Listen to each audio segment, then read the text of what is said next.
I'm here with Jenn Kirby, who is a great composer of alternative music.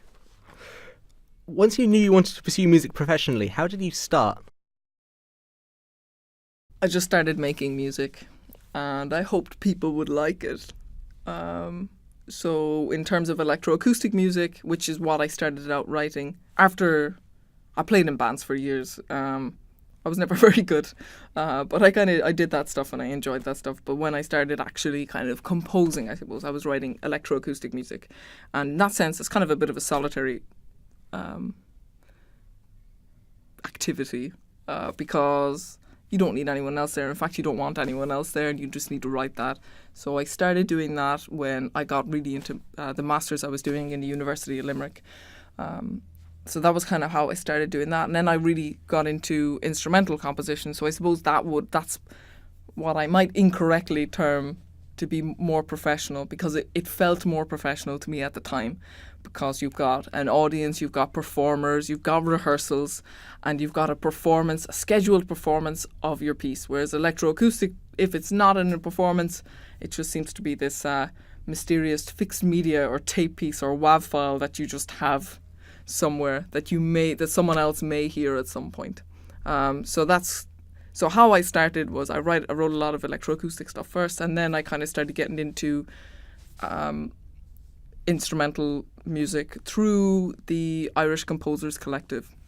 So that was my starting point. I'm still a member of the Irish Composers Collective, though. And how would you describe your music?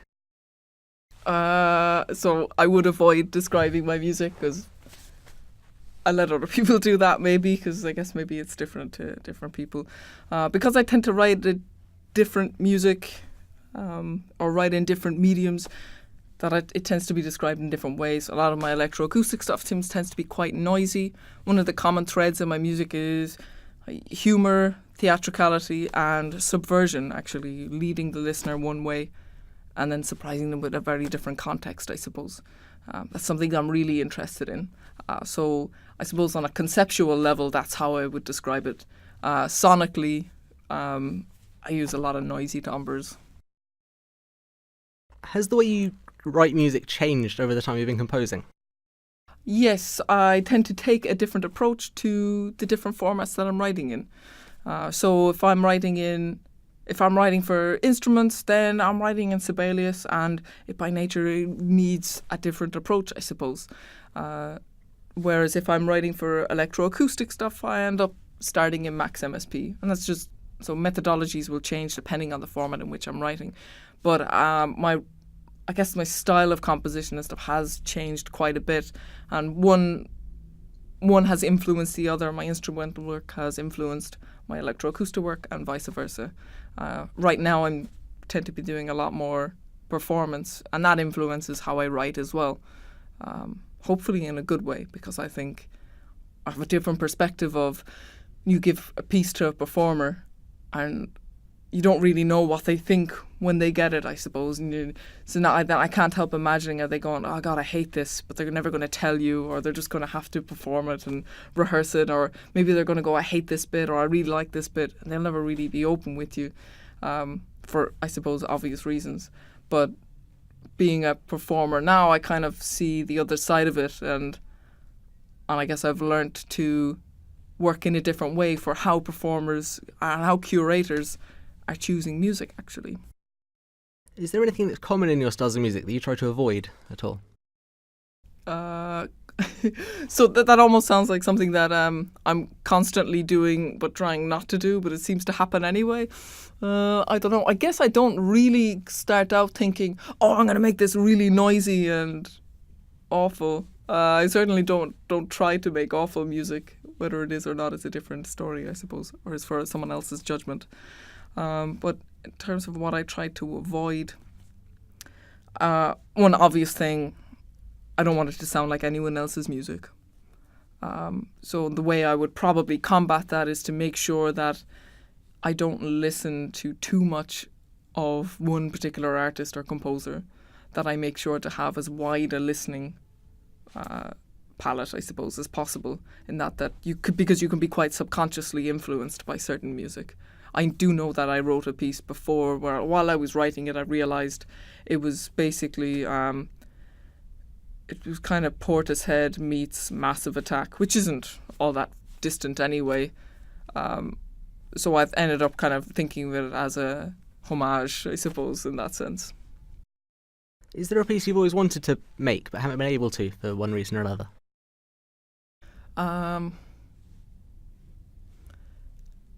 So I wasn't able to write live electronics in the more conventional sense for a long time because I didn't feel like I could do it in a way that I would be happy with first. So I suppose the first thing I want to do is make sure that I'm writing music that I would at least buy myself or I would listen to and enjoy myself. And I think that's actually something that's quite difficult in the first place. But if I can't satisfy myself with what I'm doing, I'm certainly not going to release it to the world or unleash it to the world. So for a long time, I felt that I couldn't write any live electronics in a way that I was happy with because I felt like it was, and I didn't like the idea of live electronics being an extension of an acoustic instrument. I liked it to be its own instrument. But then it was when I heard a piece by Linda Buckley. She had a piece for, actually it was viola and tape. It wasn't live electronics, but it very much sounded like live electronics that I was so impressed by, and I thought, oh, it really can be done.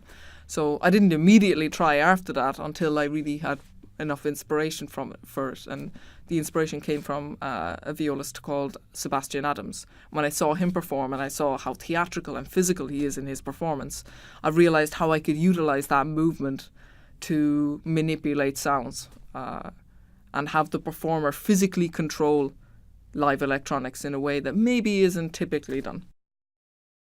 And finally, what are you working on at the minute?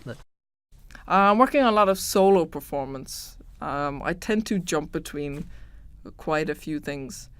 So my most recent thing was doing spatial audio performance. So I'm really interested in bringing performative element into electronic music. And sometimes that's horribly challenging, so you just decide not to. But at the moment, I'm really concentrating on trying to do that in the best way I can. Producing something that is both visually interesting as a performance and also sonically interesting, so it stands up on its own as an acousmatic piece. I think that's quite a challenging thing to do, and I think certainly for me, and I'm still pursuing that challenge. Yeah, and do you have a website or a social media page where people can find out more about you and your music? Sure, it's jennkirby.com.